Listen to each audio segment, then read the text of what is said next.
के अतिरिक्त जीवों के लिए और कोई धन संपत्ति नहीं है। भगवान के पवित्र नाम का कीर्तन करने से जगा एवं मधाई शुद्ध हो गए। वे बहुत बड़े पापी हैं।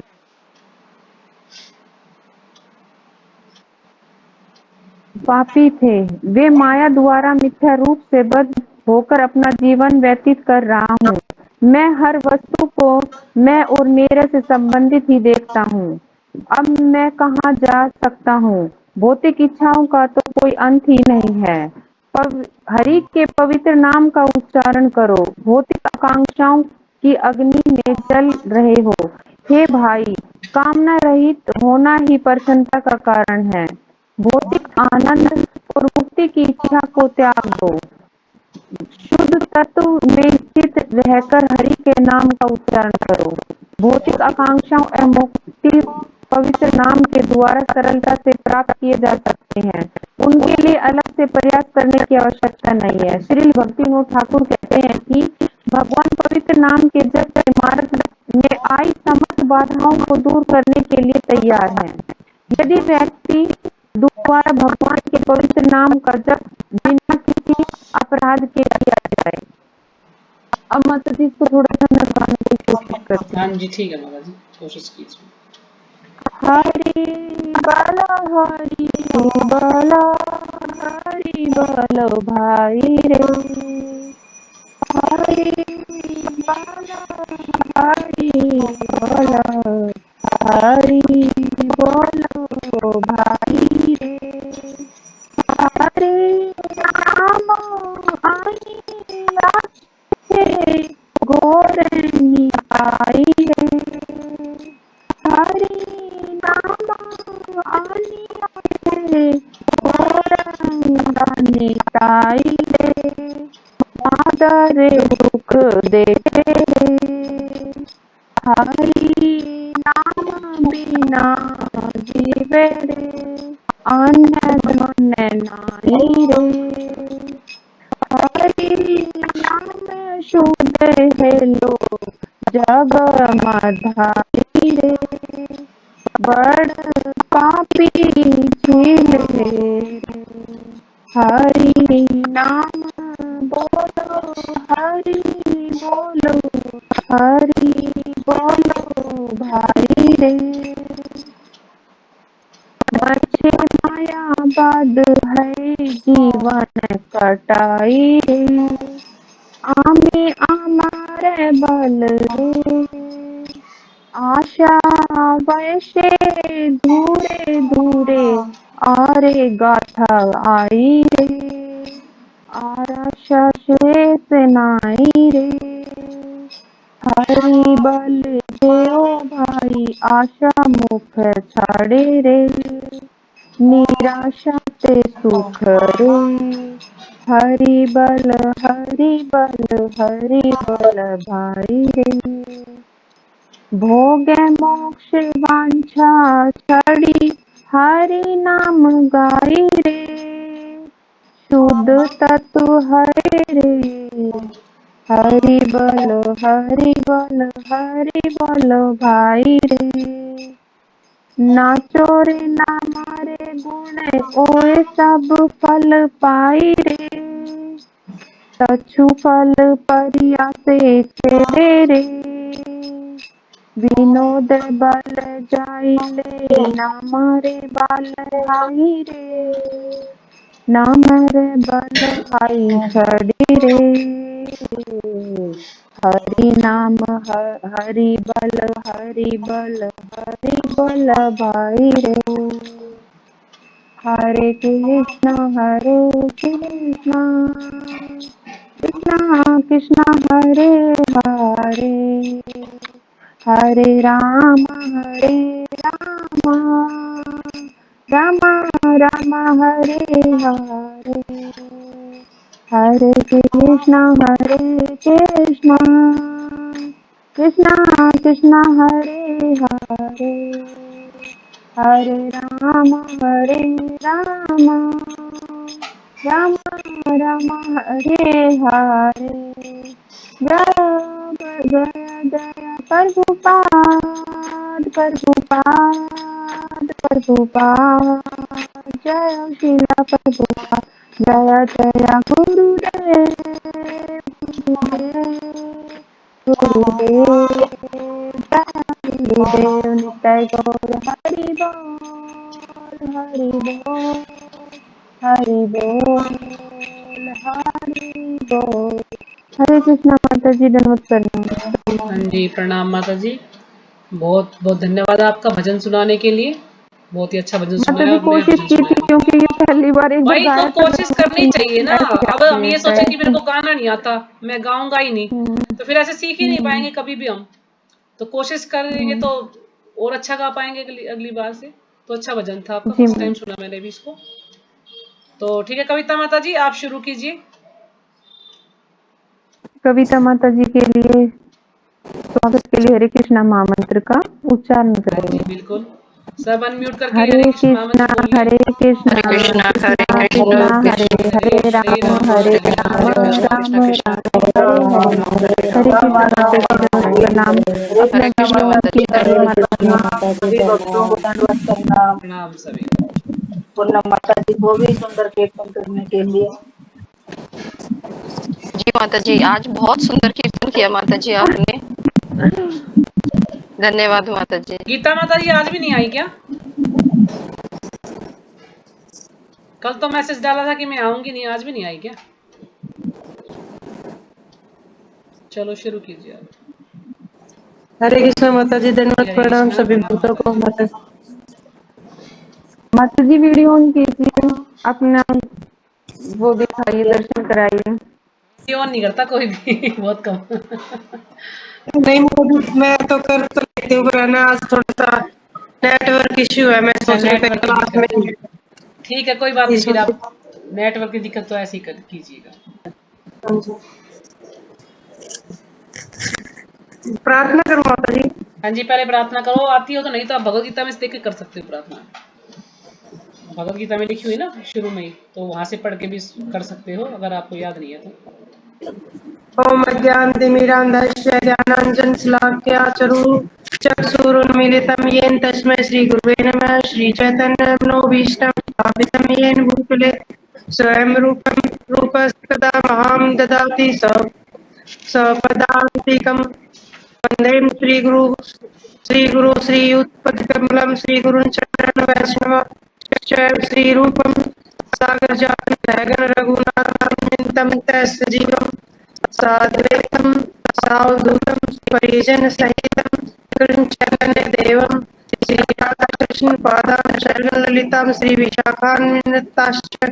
हे कृष्ण करुणा सिंधु दीनबंधु जगतपते गोपेश गोपिकांत राधाकांत नमस्तुते। तप्त कंचने गौरांगी राधे वृंदावनेश्वरी वर्षभानुसुते देवी प्रणमामि हरिप्रिये। वाञ्छाकल्पतरुभ्यश्च कृपासिन्धुभ्यः च पतितानां पावनेभ्यो वैष्णवेभ्यो नमो नमः। श्री कृष्ण चैतन्य प्रभु नित्यानंद श्री अद्वैत गदाधर श्रीवासादि गौर भक्तवृंद। हरे कृष्णा कृष्णा कृष्णा हरे राम राम हरे हरे। हरे कृष्णा।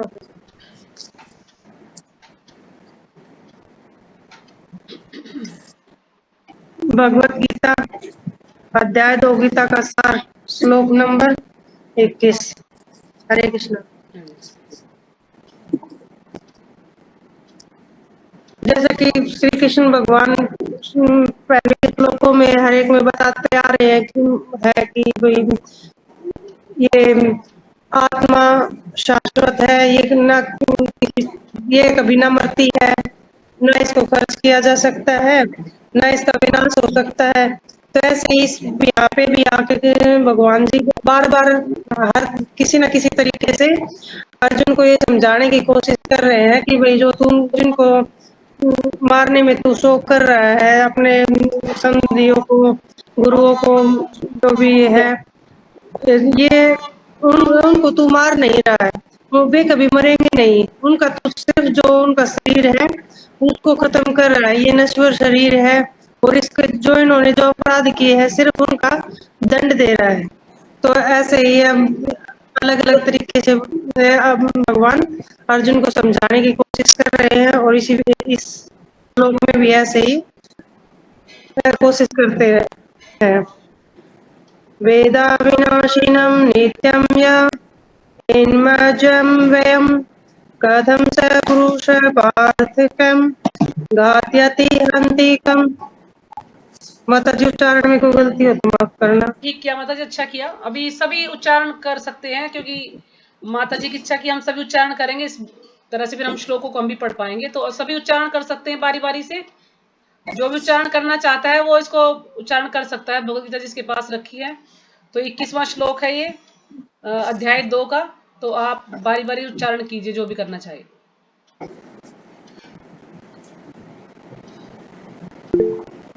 हाँ जी कीजिए पूनम माता जी। हरे कृष्णा माता जी, धन्यवाद हरे प्रणाम। कृष्ण। अध्याय 2 गीता का सार, श्लोक संख्या 21। वेद अविनाश्यनं नियतं वेद अनाश्यनं नित्यं ये एनम अजनम अव्ययम् कथम से पुरुषपार्थ कम घातयति हन्ति कम। हरे कृष्णा माता हाँ जी, जी धन्यवाद हरे कृष्णा। प्रणाम। और कोई माता जी उच्चारण करना चाहे तो कर सकती हैं।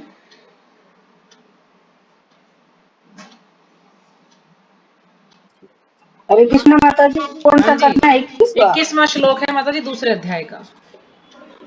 ठीक है। वेद अविनाश अविनाशिनं नित्यं येनं अजम् अव्ययम् कथं स पुरुषपार्थकम् घातयति हन्तिकम्। हरे कृष्णा माता जी, बंद करना। कोई और करना चाहता है उच्चारण तो कीजिएगा। हरे कृष्णा माता जी, हाँ जी प्रणाम। हरे कृष्णा प्रणाम, पढ़िए। वेद अविनाशिनं नित्यं येनं अजम् अजम् अव्ययम्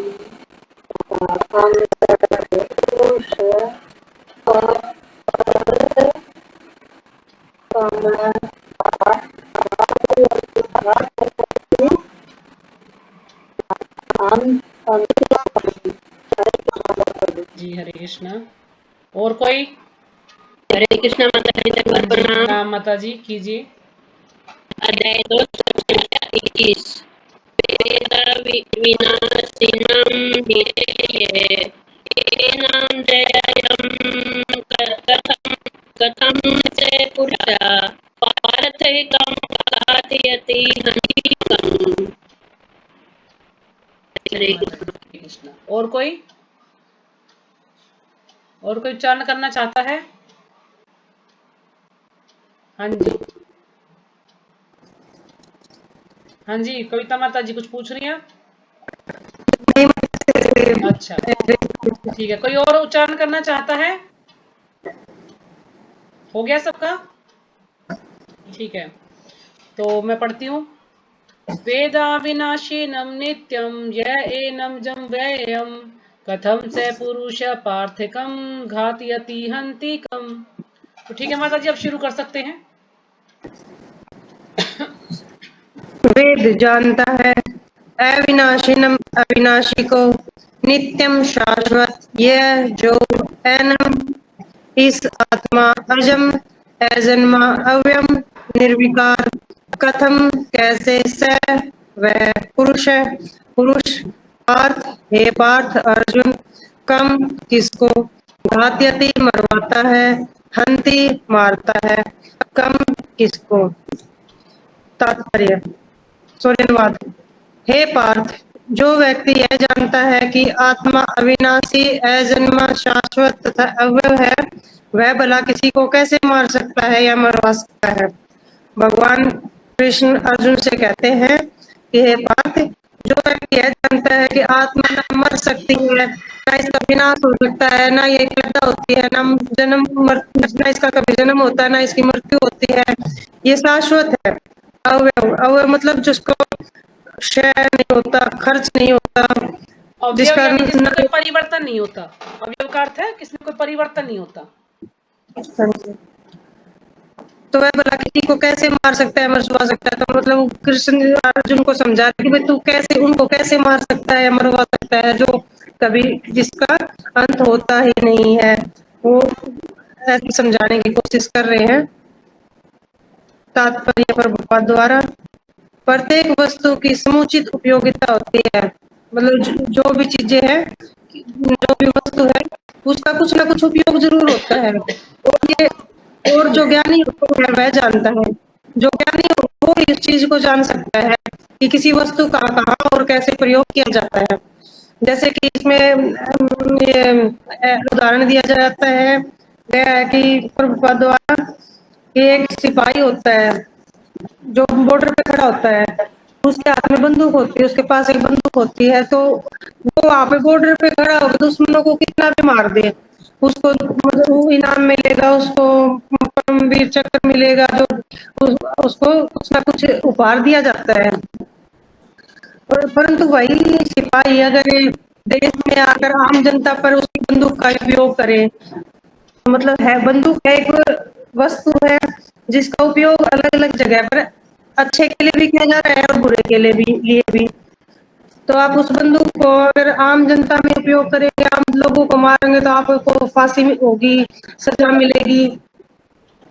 तो मतलब वस्तु एक ही है, उसका उपयोग अलग अलग है। और इसका उपयोग तो जो जिसको इसके बारे में पता है वो ये कर सकता है। और इसका उपयोग इसे जानने वाले पर निर्भर करता है। मतलब जो इसको जानता है वो इसका उपयोग कर सकता है। इसके अच्छे के लिए उपयोग करना है, बुरे के लिए करना है। यद्यपि हत्या करने वाले व्यक्ति को न्याय संहिता के अनुसार प्राणदंड दिया जाता है, किंतु न्यायाधीश को दोषी नहीं ठहराया जाता। न्याय संहिता के अनुसार भी अगर कोई व्यक्ति कोई गलत काम करता है, कोई दोष करता है, तो उसको सजा दी जाती है, उसको फांसी दी जाती है, प्राणदंड दिया जाता है। परंतु न्यायाधीश को कोई ये नहीं कहता कि भाई आपने इसको गलत किया, इसके साथ गलत किया, आपने ऐसा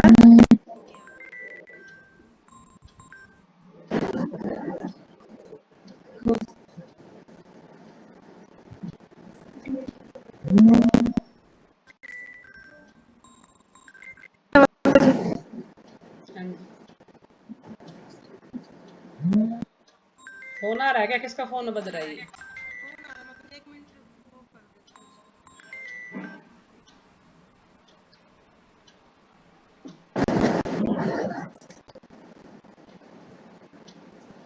हरे कृष्ण। हाँ जी, फोन आ गया था क्या आपको? हाँ जी। अच्छा, ठीक है। यद्यपि हत्या करने वाले व्यक्ति को किंतु न्यायाधीश को दोषी नहीं ठहराया जा सकता, क्योंकि वह न्याय संहिता के अनुसार ही दूसरे व्यक्ति पर हिंसा किए जाने का आदेश देता है। क्योंकि वो जो न्याय संहिता में लिखा होता है उसी के अनुसार वो उसको, अगर वो दोषी है तो हिसाब से उसको सजा देगा। ऐसे नहीं कि वो अपनी मर्जी से उसको दे दे, कुछ भी कह दे, तो ना ही उसको कोई अगर वो न्याय संहिता के हिसाब से अगर उसको सजा देगा तो उसको कोई माता जी आवाज नहीं आ रही आपकी। वो फोन आ गया मेरे ख्याल, फिर से उनका फोन आ रहा है किसी का बार बार में, हरे कृष्ण माता जी नहीं है उससे आवाज चली जाती है। माता जी आवाज नहीं आ रही है। माता जी फिर से ज्वाइन करो, या तो वो फोन आने से आवाज चली गई। कविता माता जी आवाज नहीं आ रही आपकी।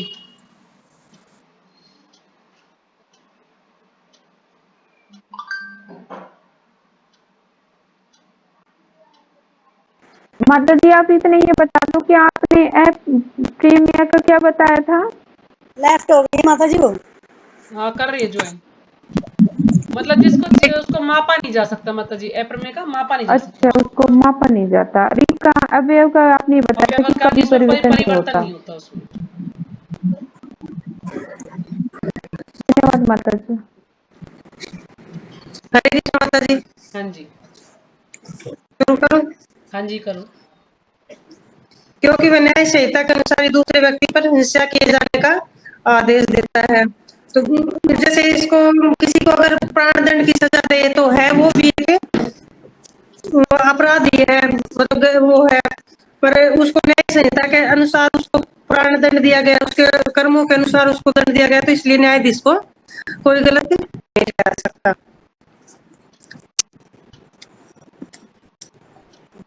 विधि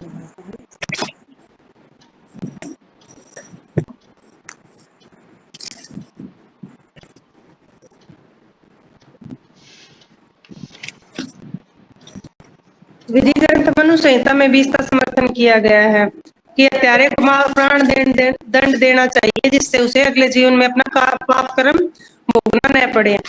या अगर किसी ने हत्या की है किसी की, तो उसको मनु संहिता में भी कहा गया है कि उसको प्राण दंड दिया जाना चाहिए। अगर हम इस जन्म में प्राण दंड नहीं देंगे तो उसको अगले जन्म में इस पाप कर्म का कर्म भोगना पड़ेगा। जैसे माता जी ने बताया था एक बार, मंडोरी सी वाली बात मेरे को ध्यान आ गई थी, जो दूसरे जन्म में भी उनको उसकी सजा मिली थी। तो ऐसे यहाँ बताया गया है कि भाई अगर उसको इस जन्म में कोई पाप करता है और उसको अगर दंड ना मिले तो उसको इसका कर्म अगले जन्म में भोगना पड़ेगा। राजा द्वारा हत्यारे को फांसी का दंड एक प्रकार से लाभप्रद है। जैसे अगर कोई राजा किसी को फांसी का दंड देता है तो ये उसके लिए लाभप्रद, राजा के लिए भी लाभप्रद है और जिसको फांसी दी गई है उसको भी। राजा के लिए इसलिए लाभप्रद है कि उसने न्याय का पक्ष लिया, और जिसको फांसी दी गई है उसके लिए लाभप्रद ऐसे है कि भाई उसको अगले जन्म में इसका दंड नहीं भोगना पड़ेगा। इसी प्रकार जब कृष्ण युद्ध करने का आदेश देते हैं तो यह समझना चाहिए कि यह हिंसा परम न्याय के लिए है। तो जैसे कि कृष्ण जी कह रहे हैं कि अर्जुन को कि भाई इनको मार दे, के साथ युद्ध करने के साथ, तो ये वो बताना चाह रहे हैं, उसको समझाना चाह रहे हैं कि ये लड़ाई कोई वैसे लड़ाई नहीं है कि भी आपसे रंजिश है या फिर वैसे, ये धर्म और अधर्म के अंदर लड़ाई है, धर्म और अधर्म के बीच लड़ाई है। इसके लिए जिसको न्याय के लिए आरोपी को सजा दी जाएगी। मतलब जो आप ये सोच रहे हैं कि भाई ये मेरे गुरुजन है, पितामह है, इन पर मैं कैसे वाण चलाऊं, कैसे इनके साथ फिर युद्ध लड़ूं, तो ये अधर्म का साथ दे रहे हैं, तो ये गलत है, तो इनको सजा आपको देनी पड़ेगी। माता जी आप कुछ बताना चाहेंगे एक्स्ट्रा? नहीं माता जी आप कीजिएगा, मैं अभी 2 मिनट में आती हूँ, कंटिन्यू करते रहिएगा। मैं भी थोड़ा सा, मुझे एक काम आ गया, मैं इसकी दादी को बैठवा के भी आती हूँ, आप लोग कीजिए। और इस तरह अर्जुन को इस आदेश का पालन यह समझकर करना चाहिए कि कृष्ण के लिए किया गया युद्ध हिंसा नहीं है। तो अर्जुन को सारी बातें भूल के और उसको ये ध्यान रखना है कि भाई कृष्ण जो कह रहे हैं, जो भगवान कह रहे हैं वो सही है, उसी को ध्यान में रख के उसको युद्ध लड़ना चाहिए। क्योंकि मनुष्य या दूसरे शब्दों में आत्मा को मारा नहीं जा सकता, क्योंकि कृष्ण जी बताते हैं कि आत्मा को मारा नहीं जा सकता, सिर्फ जो ये शरीर है जो इसी को नष्ट करना है। अतः न्याय के हेतु तथा कथित हिंसा की अनुमति है। शल्य क्रिया का प्रयोजन रोगी को मारना नहीं अपितु उसको स्वस्थ बनाना है। जैसे कि ऑपरेशन थिएटर में वहां ले जाते, मरीज को लेकर जाते हैं तो ऑपरेशन करते हैं, डॉक्टर चीराफाड़ी करते हैं, तो उसके ऊपर ऐसे कहे तो ये तो गलत काम है, ये है इसने पाप किया है, ऐसे शरीर को फाड़ दिया है, काट दिया है, तो ऐसे गलत नहीं कह सकते।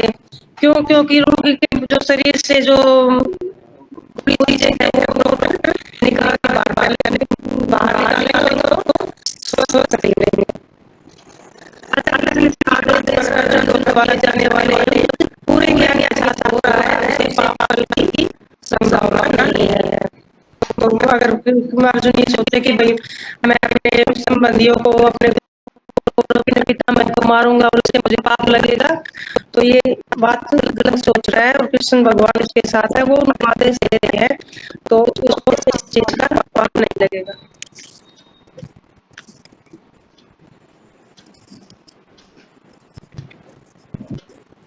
हरे कृष्ण।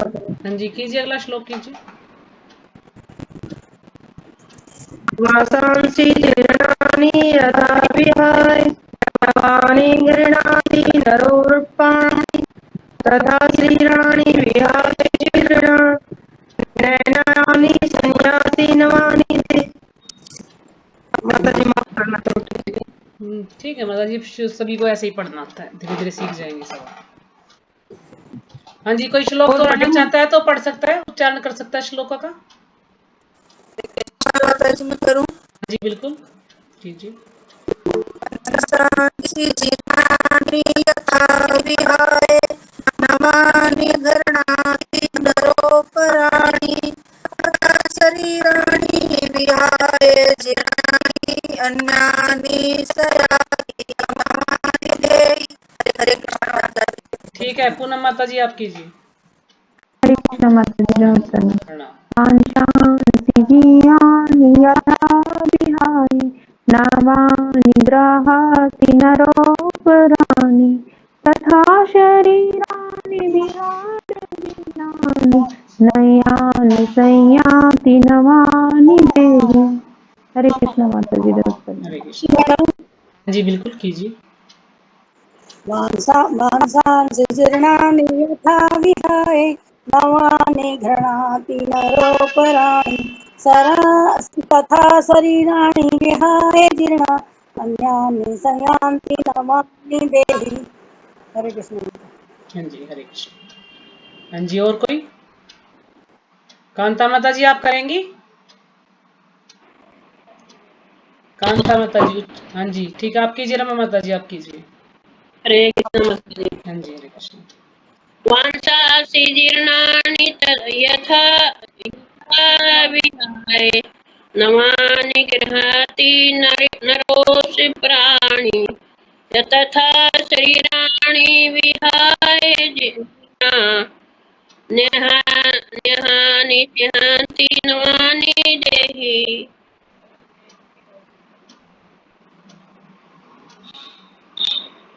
कांता माता जी आप करेंगी?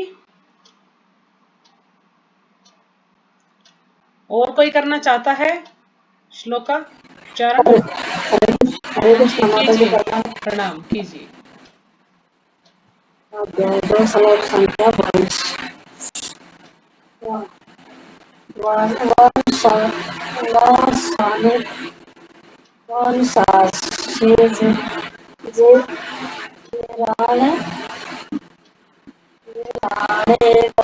यथा विहाय नवानि गृह्णाति नरप्राणि तथा शरीराणि विहाय जीर्णानि नयानि संयाति नवानि देहि। हरे कृष्ण माता। हाँ जी, और कोई करना चाहेगा? हरे कृष्ण मेरे दंडवत हाँ प्रणाम। जी हरे कृष्ण, प्रणाम कीजिए। मांसासि जीर्णानि यथा विहाय नवानि गृह्णाति नरोपराणि तथा शरीराणि विहाय जीर्णान्यनयानि संयाति नवानि देहि। हरे कृष्ण। हाँ जी हरे कृष्ण। और कोई? हो गया सबका? तो वांसासि जीर्णानि यथा विहाय नवानि गृह्णाति नरोपराणि तथा शरीराणि विहाय जीर्णानि अन्यानि संयाति नवानि देहि। ठीक है, आप कीजिए माता जी आप। हरे कृष्ण माता।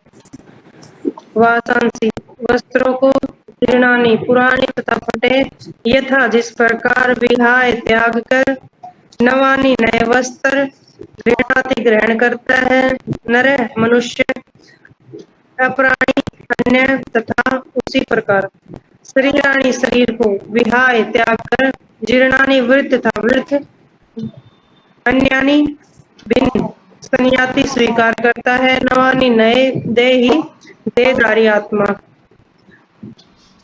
अनुवाद। जिस प्रकार मनुष्य पुराने वस्त्रों को त्याग कर नए वस्त्र धारण करता है उसी प्रकार आत्मा पुराने तथा व्यर्थ के शरीरों को त्याग कर नवीन भौतिक शरीर धारण करता है। इसमें बताया गया कि जैसे कोई नया कपड़ा खरीद के लेके आते हैं उसको हम कितने दिन पहनेंगे, साल 2 साल 3 साल 4 साल 5 साल 10 साल, कभी तो फटेगा ही वो, कभी पुराना होगा फटेगा उसको फेंक देंगे और उसके बाद हम अपने नए कपड़े धारण करेंगे और नए कपड़े पहन के घूमेंगे। इसी प्रकार हमारी आत्मा है जो कि जैसे शरीर जन्म लेता है, फिर वो बाल्यावस्था, किशोरावस्था, उसके बाद वृद्ध हो गए और अंत में वो नष्ट हो जाता है। तो आत्मा क्या होती है, वो शरीर, उस शरीर को छोड़ करके नया शरीर धारण कर लेती है। प्रभुपाद जी द्वारा तात्पर्य, अणु आत्मा द्वारा शरीर का परिवर्तन एक स्वीकृत है। अणु आत्मा, जो हमारे अणु आत्मा है, जो भगवान का अंश है, उसके द्वारा जो शरीर का परिवर्तन होगा वो एक मान्य हुआ तथ्य है, सच है ये बात। आधुनिक विज्ञानी जन तक को आत्मा के अस्तित्व पर विश्वास नहीं करते। जो साइंटिस्ट है, वे जो आधुनिक विज्ञानी जन है, जो आत्मा के अस्तित्व पर विश्वास नहीं करते, वे इस बात पर विश्वास नहीं करते कि आत्मा होती है। उनको ये, उनके पास कोई ऐसा इंस्ट्रूमेंट, कोई ऐसी औजार नहीं है कि जिससे कि वो ये पता लगा सके कि भी आत्मा है या ना नहीं है। किंतु पर साथ ही हृदय से शक्ति साधन की व्याख्या भी नहीं कर पाते। पर जैसे कि हृदय में चेतना कहाँ से आती है, हमारे शरीर में चेतना कहाँ से आई है, हृदय को शक्ति कहाँ से मिलते हैं, वो शक्ति का साधन कौन है, इसकी भी व्याख्या नहीं कर पाते। वो ये तो पता लगाते हैं कि भाई हमारे शरीर में जो आरबीसी, रेड ब्लड सेल्स वगैरह हैं, ये शरीर में चेतना लाती हैं, पर उनको ये नहीं पता कि अणु आत्मा शरीर में होती है। इस चीज पर नहीं बता पाते, उन परिवर्तनों को स्वीकार करने को बाध्य है। जो इतना सब होने के बाद भी वो इस बात, उनको ये परिवर्तन जो शरीर में होते हैं कि बाल्यावस्था से कौमारावस्था और फिर तरुणावस्था से वृद्धावस्था होती है, उनको मानने के लिए वे बाध्य है, क्योंकि ये तो सभी को दिखाई देती है। वृद्धावस्था से यही परिवर्तन दूसरे शरीर में स्थानांतरित हो जाती है। इसकी व्याख्या पिछले श्लोक 1-2-1-3 की जा चुकी है। 2-1-3 में 2-13 में की जा चुकी है।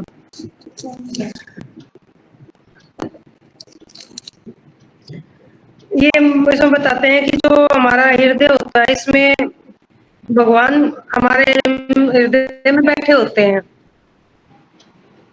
जैसे वो उसकी आत्मा की इच्छा होती है, उसके अनुसार ही उसके साथ वो कर्म करते हैं, वैसा ही उसका शरीर धारण करने में मदद करते हैं। जिसकी जैसी चेतना होती है, चिंतन होता है, मनन होता है, वैसा ही उसको शरीर मिलता है।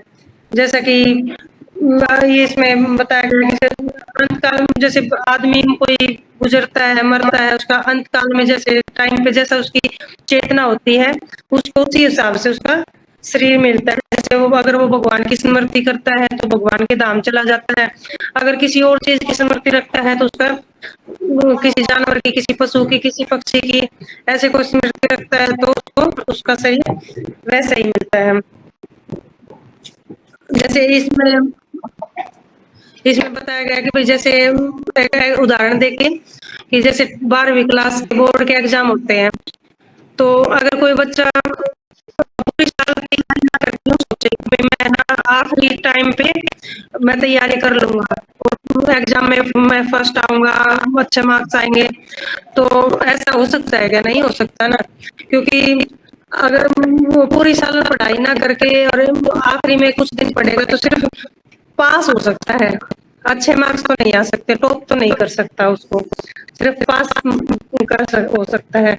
तो ऐसे ही हम अगर यूँ सोचे कि भाई हमारे कोई यूँ सोचे कि भाई मैं आखिरी टाइम में भगवान का नाम ले लूंगा और उससे मैं अच्छा भगवान के धाम चला जाऊंगा, तो ऐसे नहीं हो सकता।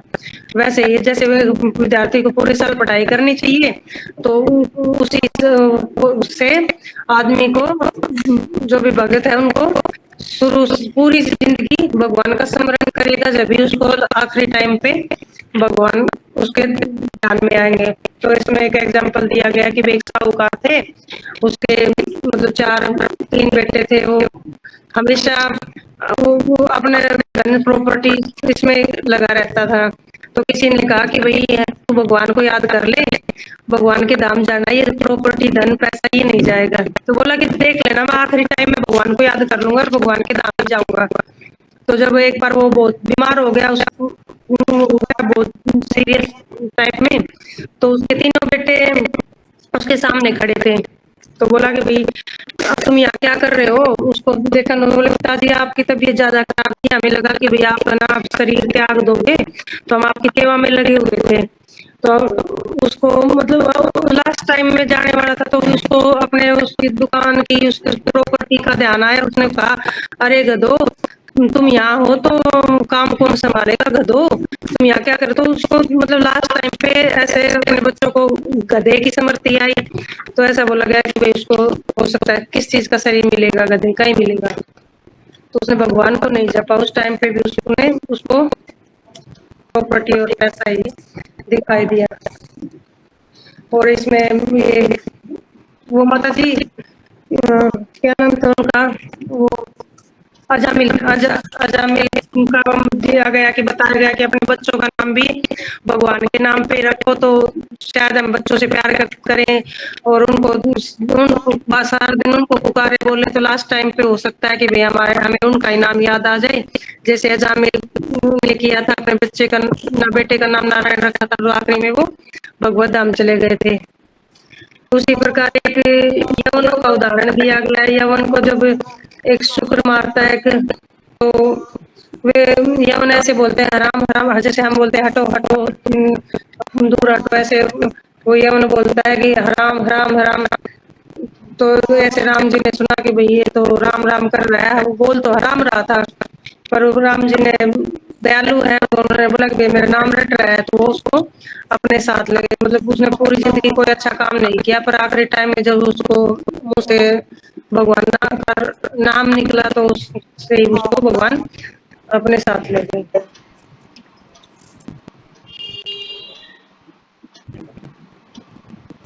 तो हमें भी हमें ऐसी अपेक्षा तो नहीं रखनी चाहिए कि भाई हमारे साथ भी ऐसी कोई घटना हो जाएगी कि हम आखिरी टाइम पे भगवान के धाम चले जाएंगे, हमारे साथ भी हमारे मुंह से ऐसे राम का नाम निकल जाएगा, या फिर ऐसे हमें ये अपनी चेतना को हमेशा पूरी जिंदगी ऐसे लेके चलना चाहिए कि भगवान को रट रट के नाम ले लेके कि हमारे आखिरी टाइम में भी भगवान का नाम ही निकले, ताकि भगवान हमें अपने धाम लेके जा सके।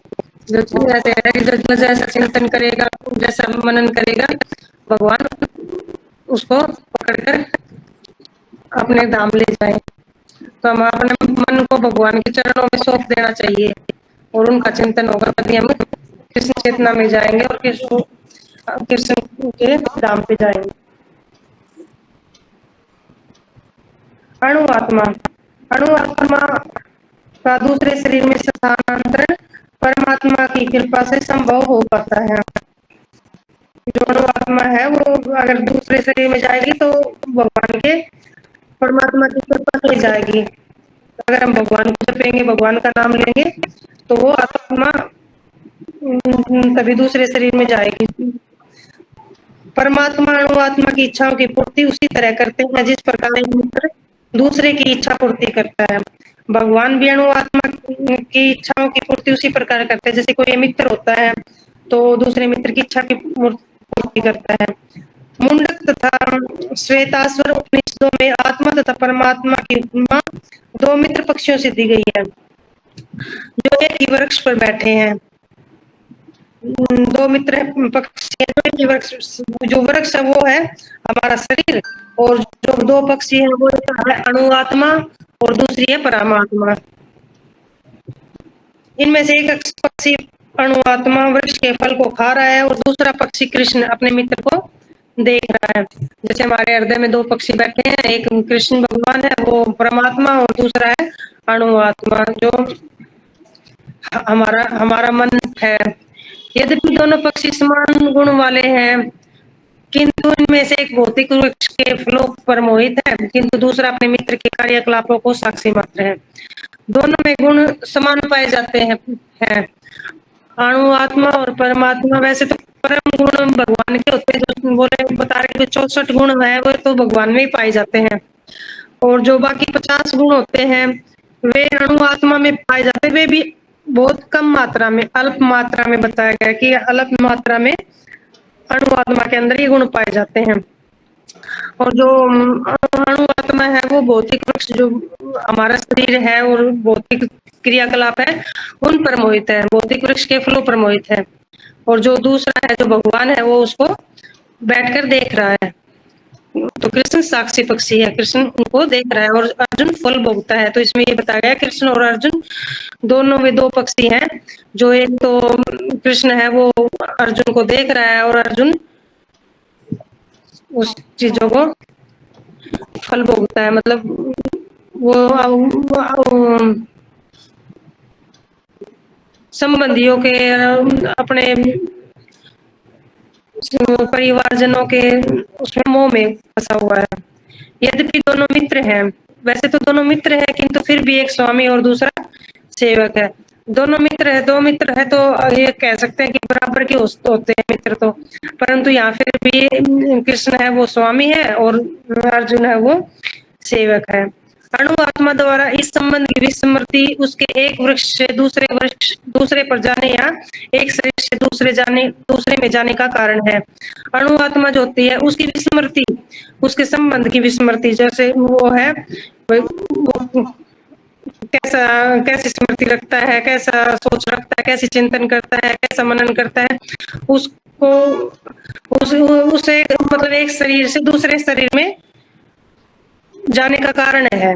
यही उसके कारण है। अगर वो अपने आप को भगवान भूल जाना, विस्मृति होता है भूल जाना, विस्मृति भूल जाना, यानी वो अपने अस्तित्व को भूल गया है तो फिर वो एक वृक्ष से दूसरे वृक्ष पर जाने के, एक शरीर से दूसरे शरीर में जाने का कारण है, क्योंकि उसको याद नहीं है ना कि उसका अस्तित्व क्या है आत्मा का, इसलिए वो एक शरीर से दूसरे शरीर में जाता है। बढ़िया। जीव आत्मा प्राकृत शरीर रूपी वृक्ष पर अत्यंत संघर्षशील है, किंतु जो ही वह दूसरे पक्षी को परम गुरु के रूप में स्वीकार करता है, जिस प्रकार अर्जुन का उपदेश ग्रहण करने के लिए स्वेच्छा से उसकी शरण में जाता है।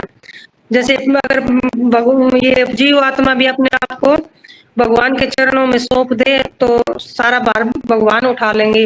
जिस प्रकार से अर्जुन ने कृष्ण का उपदेश ग्रहण करते हुए अपनी मर्जी से उनकी शरण ग्रहण करी, त्यों ही परतंत्र पक्षी तुरंत सारे शोकों से विमुक्त हो जाता है।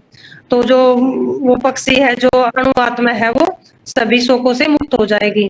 अगर वो भगवान के चरणों में अपने आप को समर्पित कर दे तो सारे कष्ट कलापों से उसको मुक्ति मिल जाएगी, जन्म मरण के चक्कर से छूट जाएगा। मुंडक उपनिषद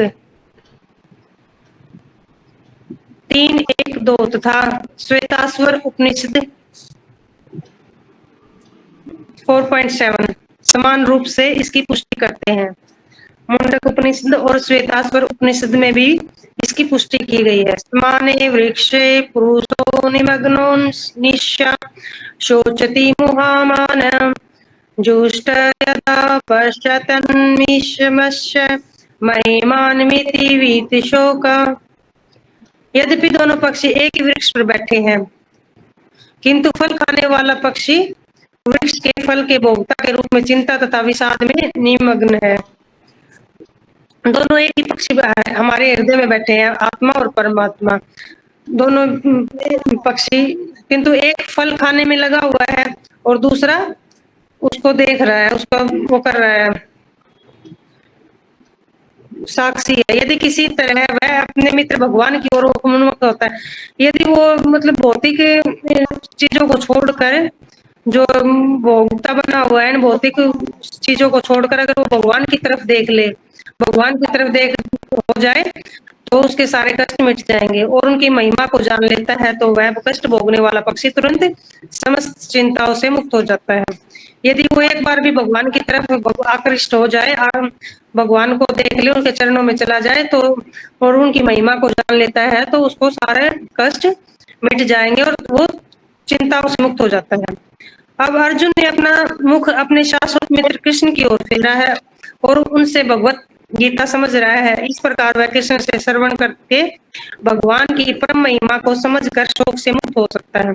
जैसे कि अर्जुन पहले तो उसको लगाव था संबंधियों से, सबसे युद्ध नहीं करूंगा, मैं नहीं मार सकता, ये पाप नहीं कर सकता, पर फिर कृष्ण ने उसको समझा के जैसे किया और उसने चरणों में अपने आप को समर्पित किया और उन्होंने मतलब ये है कि भगवान की तरफ शाश्वत मित्र कृष्ण की ओर अपना मुख किया और उसकी भगवत गीता को समझा तो उसकी उसकी उनकी महिमा को, परम महिमा को, भगवान की परम महिमा को समझा तो वो भी दुख से मुक्त हो गया। यहाँ भगवान ने अर्जुन को उपदेश दिया है कि वह अपने पितामह तथा गुरु के देहांतरण पर शोक प्रकट न करे, अपितु उसे इस धर्म युद्ध में उनके शरीरों का वध करने में प्रसन्न होना चाहिए। कि भगवान ने उपदेश दिया है कि भाई अपने पितामह गुरु द्रोणा और जो भी उसके सगे संबंधी हैं उनका देहांतरण मतलब शरीर के बदलाव में कोई शोक प्रकट न करे। भाई आज इनका ये शरीर है, कल दूसरा शरीर मिल जाएगा इनको, तो इसमें कोई शोक प्रकट नहीं करना। इस धर्मयुद्ध में उन शरीरों को खत्म करना और करो और प्रसन्न हो, जिससे वे सभी विभिन्न शारीरिक कर्म फलों से तुरंत मुक्त हो जाएं, जो जिसके कारण अगर तुम उनके शरीर का वध कर दोगे तो वे इस शारीरिक कर्म फलों से मुक्त हो जाएंगे। बलि यदि धर्म युद्ध में प्राणों को अर्पित करने वाला व्यक्ति तुरंत सारे पापों से मुक्त हो जाता है और उच्च लोक को प्राप्त होता है। बलि वेदी जहाँ पर बलि दी जाती है, जैसे किसी को फांसी दी जाती है या गलत, यहाँ पे बलि वेदी न्याय के लिए यूज किया गया था। तो यहाँ पर न्याय और न्याय के बीच वाली बलि वेदी है। तो धर्मयुद्ध में प्राणों को अर्पित करने वाला व्यक्ति तुरंत शारीरिक पापों से मुक्त हो जाता है और उच्च लोक को प्राप्त होता है। अगर धर्मयुद्ध में कोई अपने प्राण त्याग देता है, प्राण दे देता है, तो शरीर के जितने भी पाप हैं उनसे उनको छूट जाता है और वो उच्च लोक में जाता है। अतः अर्जुन का शोक करना युक्ति संगत नहीं है। तो ये अर्जुन का शोक सही नहीं है। इसलिए जैसे इसमें बताया गया कि अणु आत्मा को भी ऐसे ही सारी चीजों से छूटकर भगवान के शरणों में अपने आप को समर्पित कर देना चाहिए। और कृष्ण को भी ऐसे ही, अर्जुन को भी ऐसे ही कृष्ण भगवान के कहा मानना चाहिए, जैसे वो कह रहे हैं वैसे करना चाहिए। हरे कृष्ण माता जी, धन्यवाद, प्रणाम। हरे कृष्ण माता जी, बहुत ही सुंदर आपने इसको समझाया, बहुत अच्छे से। तो एक बार सब अनम्यूट करके माता जी का धन्यवाद करेंगे कि माता जी ने बड़े अच्छे से इसको श्लोका को समझाया। हरे कृष्णा हरे कृष्णा हरे कृष्णा कृष्णा कृष्णा हरे हरे, हरे राम राम राम हरे हरे। बहुत बहुत धन्यवाद कृष्णा माता जी, बहुत ही अच्छे तरह से आपने इसको समझाया। आगे भी आप ऐसे ही आपको जो है हम श्लोका देते रहेंगे, आप ऐसे ही तैयारी करके आइएगा। तो सभी को समझ आ गया? इसमें किसी को कुछ पूछना तो नहीं है? जैसे ये 21वां श्लोक है, तो इसमें क्या बताया है कि हे पार्थ, जो व्यक्ति जानता है कि आत्मा विनाशी, अजन्मा, शाश्वत तथा अव्यय है, वह भला किसी को कैसे मार सकता है, मरवा सकता है ना। जिस व्यक्ति को ज्ञान है आत्मा के बारे में, तो वो ये अगर उसको पूरा ज्ञान है तो वो देखेगा कि जैसे प्रभात जी का उदाहरण उन्होंने समझाया माता जी ने, कि उदाहरण के द्वारा कि वो उसको कौन सी चीज को कहाँ यूज करना है। अब एक तो वो मान लीजिए पुलिस में कोई बड़ा ऑफिसर है, उसको बंदूक दी गई है कि तुम्हें दुश्मनों को मारना है, तो उसको मारेगा तो कोई सजा नहीं मिलेगी उसको, क्योंकि उसका काम है, उसको ये ड्यूटी दी गई है कि दुश्मनों को मारना है। लेकिन उसी बंदूक से यदि वो अपने घर पर कोई घर पर है और उनको मारता है तो उसे सजा मिल जाएगी। यानी उसको ये ज्ञान होना चाहिए कि मुझे कौन सी चीज को कहाँ पर इस्तेमाल करना है, तो ये उसको आना चाहिए। अब जैसे कोई न्यायाधीश है, न्यायाधीश का कार्य है भाई जो भी अपराधी को दंड देना, क्योंकि उसकी ड्यूटी है, उसको ये सौंपा गया है, कुर्सी है, उस पर बैठना है, भाई आपको ये कार्य करना है। तो यदि किसी को सजा देगा तो उसको अपराध नहीं लगेगा, क्योंकि उसका कार्य है ये। लेकिन अगर इसी कार्य को कोई और करता है तो उसे अपराध लगेगा। तो हमें ये देखना है कि किस चीज को हमें कहाँ उपयोग में लाना है, कौन सा कार्य सही है और कौन सा गलत है। अब जैसे ही अब मान लिया अर्जुन है, तो अर्जुन वहां पे युद्ध कर रहे हैं, अगर अर्जुन किसी को मारता है तो उसे अपराध नहीं लगेगा। क्यों? क्योंकि धर्म युद्ध वहां पर हो रहा है, उसके लिए उसका कर्तव्य है, वो क्षत्रिय है कि उसको युद्ध करना है। लेकिन यदि वो इसी कार्य को अपने निजी काम के लिए कहीं और किसी को मारे तो उसको सजा मिलेगी। जैसे अब जो हमारे सीमा पर जवान लड़ रहे हैं, तो जवान को परमवीर चक्र मिलता है, दिव्य गति को प्राप्त होते हैं, या अच्छा कार्य तो उनको कोई और कुछ मिलता है, इनाम मिलता है। लेकिन यदि वो अपने फायदे के लिए ऐसे ही सोचे भी मेरे को तो बंदूक मिली हुई है, किसी को ऐसे ही मार देंगे, तो उनको सजा हो जाएगी। तो इसलिए हमें जो भी नियम कानून हमें दिए गए हैं उन्हीं के अनुसार हमें चलना चाहिए। अपनी तरफ से हमें कोई ऐसा कहते हैं ना कि पावर को अपने हाथ में नहीं लेना कि हम अपनी मर्जी से कुछ भी कार्य करें, तो ऐसा हमारा नहीं होना चाहिए। जो भी भगवान ने या गुरुजनों ने हमें सिखाया है, समझाया, जो हमें शास्त्रों से पढ़ा है, तो उसी के अनुसार हमें ये सारे कार्य करने हैं। फिर अगला श्लोक था कि जिस प्रकार मनुष्य पुराने वस्त्रों को त्याग कर नए वस्त्र धारण करता है, उसी प्रकार आत्मा पुराने तथा व्यर्थ के शरीर को त्याग कर नवीन भौतिक शरीर धारण करता है। तो जैसे अब जब हमारे पुराने वस्त्र हो जाते हैं तो हम उनको छोड़ देते हैं कि ये पुराने हो गए, पहनने के लायक नहीं है, तो हमें नए वस्त्र खरीदने होते हैं। तो आत्मा का भी यही है, आत्मा एक शरीर में है, जैसे ही उसका समय पूरा होता है तो वो शरीर को छोड़कर दूसरे शरीर में चली जाती है, क्योंकि वो शरीर बूढ़ा हो गया है, उसकी मृत्यु हो गई है, तो फिर उसके शरीर को छोड़कर दूसरे शरीर में चली जाती है। तो जैसे हम पुराने कपड़े छोड़कर नए वस्त्र धारण करते हैं, इसी प्रकार से आत्मा का भी ये कार्य है। तो हमारे शरीर के अंदर दो पक्षी बताए गए हैं, हृदय के अंदर आत्मा और परमात्मा। तो आत्मा जो फलों को खा रहा है और परमात्मा जो उसको देख रहा है। तो परमात्मा ये देखता कि कब ये आत्मा मेरी तरफ मुड़ेगी, यानी मेरी तरफ मुड़ने का कि कब मुझे ये जानेगी, कब मेरी जो है भक्ति करेगी या मेरे शरणागत होगी। तो ये भगवान देखते हैं, उसको देख रहे हैं कि हाँ ये कार्यों में लगा हुआ है, अपने ये फलों को खाने का प्रयास कर रहा है, यानी अपने जो भौतिक कार्य हैं उन कार्यों में लगा हुआ है। जैसे जो अर्जुन की यहाँ पर तुलना की गई है कि अर्जुन क्या है, वो फलों को खाने वाले जीव हैं और भगवान उसको देखने वाले हैं। तो भगवान ने उसको काफी समझाया अर्जुन को, नहीं तुम्हें युद्ध करना है, युद्ध करना है, लेकिन अर्जुन अपने शोक के कारण, अपने मोह के कारण कि नहीं मेरे परिवार वाले हैं, मैं इनकी मृत्यु, इनको कैसे मार सकता हूं, तो उसमें काफी उलझे हुए थे।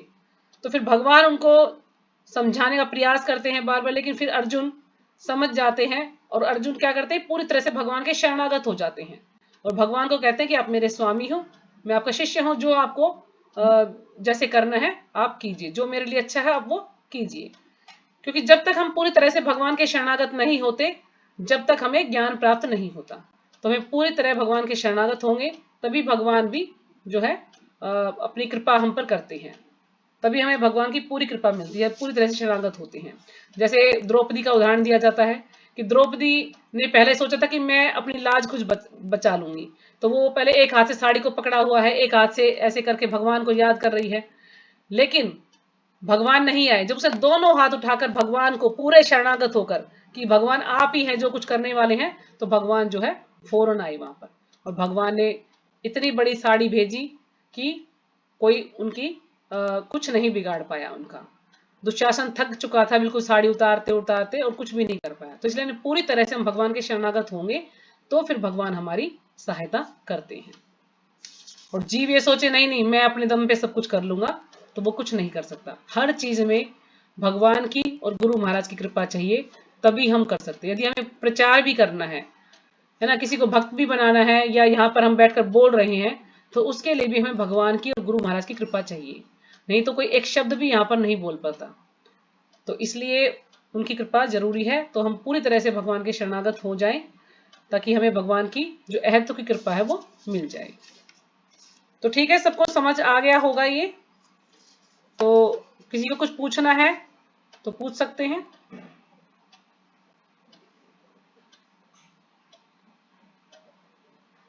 नहीं तो फिर यहीं पे विराम करते हैं हम लोग।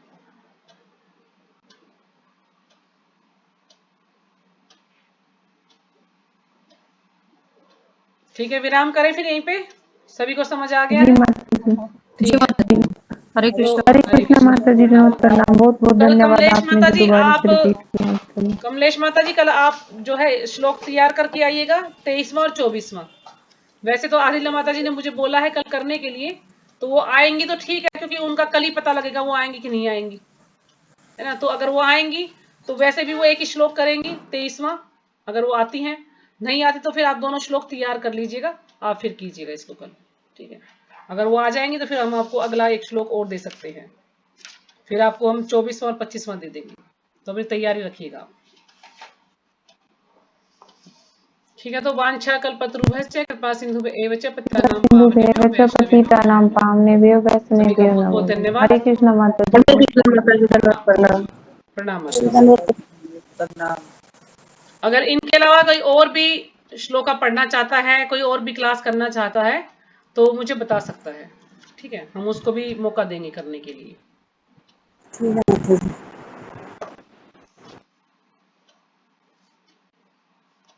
क्लास में।